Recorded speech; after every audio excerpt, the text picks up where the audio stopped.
कधीच नाही चुकणार तुमचे फेवरेट टीव्ही शोज झी5 सोबत, तेही एकदम फ्री। मॅनर्स नावाची गोष्ट आहे की नाही? तू मला मॅनर शिकवतोयस? आधी स्वतः थोडी माणुसकी शिक। काम डाऊन लीला, काम डाऊन. एवढं चिडायचं नसतं ग.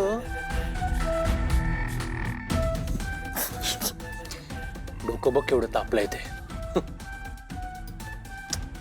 काय एवढं चिडलं ना की आपल्या तब्येतीसाठी ते चांगलं नसतं. मग घरातले कुठे आहेत सगळे? एकटीच वाटतं घरी. काही नाही, चहा हवा होता जरा. आणि माझी एक्स गर्लफ्रेंड कुठे आहे? काय खूप दिवस तिला भेटलो नाहीये. खूप मिस करत होतो तिला. अरे हा राईट, घरातले सगळे लग्नाच्या शॉपिंग साठी बाहेर गेले असणार. बरोबर. आता काय बाबा, हे लग्न घर म्हणा, मग अशी गडबड सुरूच असणार. लग्नाची तयारी, खरेदी, सगळे त्यातच बिझी असतील. ए पण लीला, आता तू एजंटशी लग्न करतेस हे ऐकल्यावर सगळे खूप खुश झाले असतील. हा, तुला काय करायचंय? तुझा आमच्याशी काही संबंध नाही.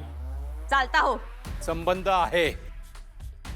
माझा संबंध आहे तुझ्याशी, तुझ्या बहिणीशी आणि तुझ्या या स्वार्थीपणाशी. तुझ्यामुळे माझं आणि रेवतीचं ब्रेकअप झालं आणि वरून तू आता एजंटशी लग्न करायला निघालीस. हा, अरे मग मग माझ्यात काय प्रॉब्लेम होता? माझं लग्न झालं एवढंच ना. मग मग तसं बघायला गेलं तर एजंटचंही लग्न झालंय. वरून फक्त लग्न नाही झालंय, 3 सुनांचे सासरे आहेत ते. हे चालतं काय? तू जर एजंटशी लग्न करणार असशील तर मग मी रेवती सोबत का नाही राहायचं? का नाही राहू शकत? एकतर स्वतःची बरोबरी एजंटशी करायची नाही. आणि मला माहितीये की एजंटना लग्न झालेली 3 मुलं आहेत, पण ते ना तुझ्यासारखे विकृत नाही आहेत. दिसतं तसं नसतं.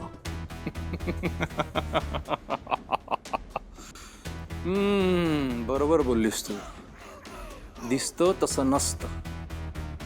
भोळेपणाचा आव आणणारा माणूस भोळाच असतो असं नाही.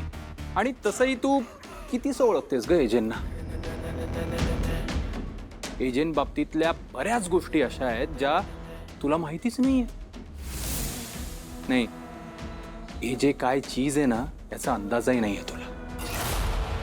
या सगळ्या गोष्टी जर तुला कळल्या ना लीला, तर त्यांच्याशी लग्न करणं तर सोडच, त्यांच्या समोर उभं राहायची हिंमत नसेल तुझी. तुला माहित नाहीये हे जे कसे आहेत ते. कसे आहेत एजे?